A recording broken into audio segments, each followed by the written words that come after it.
Bahamas today. Hi, welcome to the Shaman and the Mermaid. And we're here at the Cliffs of Moher in Ireland.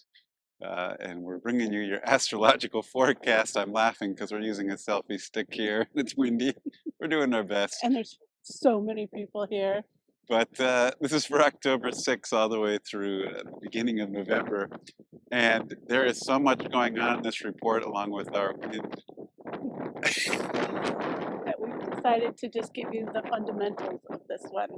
Starting with the full moon on October 6th. It's a full moon in Aries, and we know how impetuous Aries can be, a lot of fire. So there's a couple things to help us keep in balance. But first, our theme. And it's coming up because, not just because we're near the ocean, but it does have to do with the waves in the ocean. But there's other parts of the report that are suggesting that it's time to go a little closer to the soul. And so our theme is as the surface waves churn, dive deep beneath to learn. And we'll explain why we're saying that. So as the surface waves churn, dive deep beneath to learn. And we kick off with that Aries full moon, and that same day, Mercury is going into the sign of Scorpio. And that kind of gives us our theme that the Aries piece is kind of like the surface of things at the beginning, like the churning waters behind us, but Scorpio is deep waters, the depths of the ocean. And Scorpio is ruled by Pluto, and it represents the soul. So Mercury going into Scorpio is the psychopomp, the seeker, the one opening up to the energies of the soul. And so go below the churning of the surface and go deep beneath to find your way. And then our next big aspect, shortly after that, I have to look at my cheat sheet, is Virgo moving into the sign of Libra, and that's her home sign. And that's going to help with bringing balance when things on the surface seem a little chaotic. Like if you can see these epic waves down here, in the town closest to the Cliffs of Moher is the town that's known for the best surfing in Ireland because of these surface waves being so churning. So underneath it is the calmer waters where the mermaids and the whales like to hang out when the surface is so rough, getting a little deeper. And Venus in her home sign of Libra, the sign of balance, is going to help facilitate some of that churning surface. Also, on that same day that she does that, which is October 13th, is Pluto going direct. And that's possibly the most important part of this report on this month's cycle, because Pluto going direct, as Michael said, Pluto represents our soul. It's saying go forward towards that which you are destined to do, which you are put here on this planet to do, what your soul is yearning for. So this is a time for not getting caught up in the surface waves, but going deeper on the soul level to find out what it is that you're directed to do from that bigger picture of things. And then the next one, of course, is the sun moving into the sign of Scorpio, which is a big deal for lots of reasons. Why don't you explain that one? Well, this is the change of the solar energy, so it's a whole new consciousness, and it's the middle point of fall. The sun in Scorpio is that soul energy, and just naturally, when you go outside that time of year, the leaves usually have fallen off the trees. It's more introspective, but there's a deep beauty to it. Most of us enjoy the fall weather and that release, letting go, surrender, and death. And so it's showing us how to journey the soul the way nature does it. It's surrender and flow and be present and open to what is happening as opposed to resistant and challenged and gripping to things. And so this time of year is opening it. And then it gets us close to our new moon. Which is actually the day before. October 21st is the new moon in Libra. So new moons, remember setting intention, and that's a sign of balance, particularly in relationships, any kind of relationship. So setting the tone for bringing balance back to the soul. If we feel a little chaotic on the external surface, bring it in with that sun in Scorpio going for the deep dive the next day on October 22nd.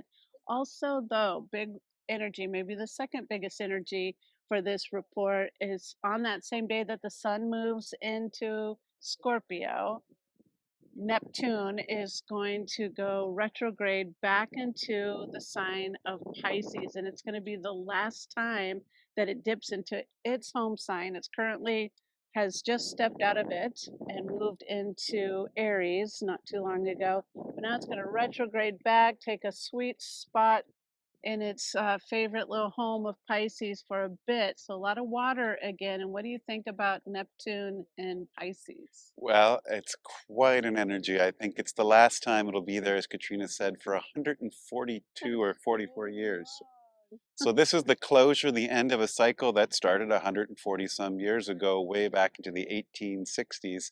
And we're starting a new cycle going forward. And the same day the sun will go into Aquarius. So I kind of think this is a heralding of the energies of Aquarius, and it's reminding us as we go forward into the new consciousness to keep to spirit, Pisces, to keep to imagination and love and non-duality. You used a good word when we were talking about it earlier.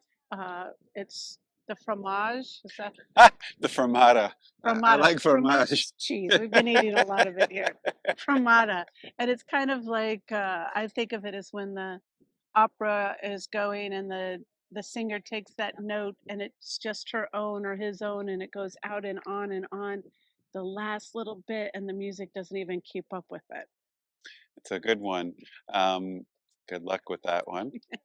And part of why we talk about all the churning we didn't say, maybe Katrina did at the beginning, there is a ton of movement of Mercury and Right, Venus and Mars. So the many that smaller it's planets. just too many to note squares and trines and oppositions. There's got to be about 20 of them. And so that's the churning of the ocean. And it's not a bad thing. But if you get stuck on the surface and don't see that there's something deeper happen, you can get confused or tossed. And you had a little quote that you found at the place we were Yes, staying or a saying. it was, you can't control the waves but you can choose which ones to ride. There you go. And our report also includes Samhain, the midpoint, the veil opening to the ancestors, All Hallows Eve, Day of the Dead, Dia de los Muertos. What do you have on that? Well, it's a time to connect to the ancestors, and everything is lining up for that too. Pluto is about connecting to that deeper part of yourself. And I'm in one land of my ancestors, one of my ancestors, and I'm trying to sense the old ways and reconnecting to that. And I think that's what uh, November 1st or October 31st, that weekend energy of Dia de los Muertos is saying, is reach in on that soul level and connect to the ancestors, pull their wisdom through at this time. That will help us stay in that deeper learning place rather than spinning on the surface. I like that. Deep time of ceremony and go with the Right. ancestors. Well, that brings us around to our final full moon of the report. I don't know what date that is, but we'll just put it on the screen. It's at the beginning of November. It's Uh, the Taurus full moon on November 5th. There you go. And until then, what's our mantra? Ah, We've got difficult working conditions here. right. As the surface waves churn, dive deep beneath to learn. Right. We'll Namaste. see you next time. Namaste.